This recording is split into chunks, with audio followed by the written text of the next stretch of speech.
The wind had a chill to it that Friday night, the kind that clung to your skin and whispered through the trees. Jack Mullen zipped up his worn leather jacket and glanced at his phone screen, waiting for a new ride request.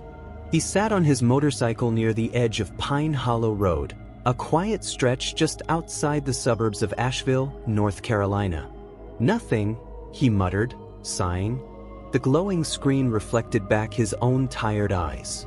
His fellow drivers had already called it a night. They often joked about avoiding Pine Hollow, especially on a Friday night like this, the kind that fell on what folks around here called Dead Friday. They said the veil between the worlds was thin on nights like these. Jack didn't believe in all that. He just wanted to make rent. The moon was barely visible through a sheet of thin clouds. A light drizzle had started hours ago, just enough to make the air feel heavy and the road slick. His fingers tapped the side of his helmet, debating whether to call it a night, when finally, ding, a ride request. He squinted at the screen. Pickup, Willow Lane near Old Pine Cemetery. A chill ran up his spine. That place again. Locals avoided it after dark, but the pay was good, double fare. Jack clicked, accept, shook off the unease, and revved the engine. It took him 10 minutes to reach the edge of Willow Lane, a narrow, tree-lined street that vanished into shadow. The houses were sparse here, spaced far apart, the kind of neighborhood where porch lights flickered and dogs barked at nothing. His headlights caught a sign half buried under vines. Old Pine Cemetery, 0.5 miles. He slowed to a crawl. "Hello," he called out, killing the engine once he reached the designated address. A dim alley between two rundown houses. No lights. No one. "Pickup for Melanie?" he asked aloud, glancing at his phone again. Just silence and swaying branches. Then he saw her. A figure slowly emerged from behind a towering oak tree near the cemetery's rusted gate. She wore a long, old-fashioned white dress, soaked from the drizzle. Her black hair clung to her face and shoulders. She moved gracefully, but unnaturally slow. Jack's heart thumped. "Are you Melanie?" he asked. She didn't answer right away. Instead, she nodded faintly and approached the bike. Her eyes were downcast, and her voice, when she finally spoke, was soft and almost distant. "Just, please, take me home." Jack hesitated. Something felt off. Her dress, her presence, it didn't fit the time or the place. But she didn't seem threatening, just lost. Nervously, he handed her a helmet, which she didn't take. She climbed on behind him silently. As he pulled away from Willow Lane, Jack's body tensed. The back of his neck prickled, like someone was watching them. Melanie's hands barely touched his jacket, and yet he could feel her, cold, almost weightless, like a shadow more than a person. They drove past moss-covered fences, old barns, and stretches of overgrown brush.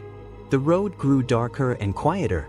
The usual hum of frogs and night birds was absent. The only sounds were the tires slicing through puddles and the low growl of his engine. Jack tried to make conversation. "Where are we headed exactly?" The pause. "We're almost there," she whispered. The GPS showed nothing but backroads. No house. No drop-off pin. He checked the mirror. Melanie's face was barely visible. But her eyes, he caught them for a split second, were wide open, staring straight at him, unblinking. And were they red? He blinked, glanced back. She was looking down again. Maybe it was a trick of the light. "Okay, stay cool, Jack," he murmured to himself. The path narrowed as they approached an arching gravel road. A sign, almost unreadable, poked out from the brush. Cedar Grove Cemetery. "No way," Jack muttered. He slowed the bike. "Hey, is this really your stop?" Melanie finally looked up. Her face was pale, wet, lips parted. "This home." Jack's stomach turned. Against his better judgment, he turned into the gravel drive. Fog curled around the tombstones like living smoke. The bike's headlight flickered. A low mist crept in from the forest. Shapes danced in the corners of his vision. Maybe animals, maybe not. The further he went, the colder it became. His breath began to fog up his visor. Suddenly, Melanie leaned closer, her lips near his ear. "Don't stop. They'll see you." Jack's grip tightened on the handlebars. "What do you mean they?" But a sound interrupted him. A soft laugh. Not Melanie's voice, this was high-pitched. It echoed, but from where? He stopped the bike and listened. All around him was the sound of wind, and something else. A knock. Then another. Like someone tapping gently on wood. It came from behind a nearby mausoleum. Jack's chest tightened. "Melanie," he said carefully, "I think we should turn back." She didn't answer. He turned around. The bike was empty. Jack's breath caught in his throat. The seat behind him was completely empty. No sound. No whisper. No trace of Melanie. Just the low rumble of his bike engine vibrating beneath him. "Melanie?" he called, slowly stepping off the bike. Only the trees answered, rustling, swaying slightly though there was no wind. Fog pressed in from all sides, curling around his boots like smoke. He scanned the area. Tombstones lined the path in crooked rows. Some so old the names were faded. A few feet away stood a small house, more like a caretaker's shack. Its windows were dark, curtains ripped and swaying like ghosts in the breeze. Then he heard it again. A laugh. High-pitched, echoing through the graveyard. Not playful, mocking. Jack backed up, heart pounding. He reached for his phone, but the screen was dead. No service. No time. His instincts screamed at him to leave. He climbed back on the bike and kicked the ignition. The engine coughed, sputtered, and died. "No, no, no, come on," he growled, trying again. The bike remained lifeless. That's when he saw her. Through the fog, standing near a tall weeping willow just feet from the road, Melanie. Her head tilted at an unnatural angle, her long wet hair obscuring part of her face. Jack's mouth went dry. "Why did you leave?" he whispered. Melanie didn't answer. Instead, she slowly raised her arm and pointed, not at him, but at the shack. The window curtain twitched. Then, another figure appeared. Pale, faceless, watching. Jack's pulse slammed in his ears. He yanked at the bike again. Still nothing. "Forget this." He jumped off and ran. Not toward the shack, but back toward the road. Back to Pine Hollow. He didn't care if it was 10 miles. He'd run the whole way. But the fog grew thicker. The shadows stretched. And the road, it no longer looked the same. He glanced over his shoulder. Melanie was gone. But now, between the tombstones, he saw others. Shadowy forms standing still. Dozens of them. Some tall. Some hunched. All completely silent, unmoving. Watching. He turned a sharp corner, blindly running, feet slapping the damp gravel, heart crashing in his chest. That's when he tripped. His foot snagged a tree root, and he went flying, landing hard near a crumbled gravestone. The impact knocked the wind out of him. As he gasped for air, a soft hand touched his shoulder. He froze. "Jack," came the whisper. "Why are you running?" He rolled over slowly. Melanie crouched beside him, her face inches from his. Her skin had changed. Pale, ashen. Her lips blackened. One eye bled. Her smile was cracked and wide, unnatural. "Take me home," she whispered. He screamed, scrambling away on all fours. "No, you're not real." The ground pulsed beneath him, like something was breathing. From every direction, whispers filled the air, chanting his name. "Stop it," he yelled, tears streaming. He turned and ran again. The shack loomed ahead now, its door creaking open on its own. He tried to veer away, but the path narrowed, forcing him forward. Inside, a single light flickered dimly. As he stepped closer, he saw pictures on the walls. Old photos. All of them were of her. Melanie. Same dress. Same expression. But in each photo, she stood with a different man. Each man had a different date carved beneath his photo, Friday nights stretching back decades. And beside each picture, a short line. She just wanted to go home. Jack's breath fogged the air. His legs trembled. Then something moved behind him. He spun. Melanie stood in the doorway, soaked and smiling. Behind her, black shadows entered one by one, featureless shapes with glowing eyes. "You shouldn't have come here," she said sweetly. I didn't know," he stammered, backing into the wall. "You picked me up." "You said yes," she whispered. "Now you finish the ride." The light bulb above exploded. Darkness. Everything went still. Knock, knock, knock. Jack screamed as cold fingers gripped his arm. He was no longer in the shack. He was back on his motorbike. Engine roaring. Speeding down a road. Trees zipped by. His chest heaved. What the hell? What the hell? In the mirror, Melanie was sitting behind him again. Her face blank. Her eyes glowing faintly red. She leaned in close. "Don't look back." He reached for his phone. The screen blinked alive. 3:37 a.m. A new route was showing. One he didn't recognize. Destination, home. Jack looked up. The road ahead was unfamiliar. Pine Hollow was gone. The houses. The signs.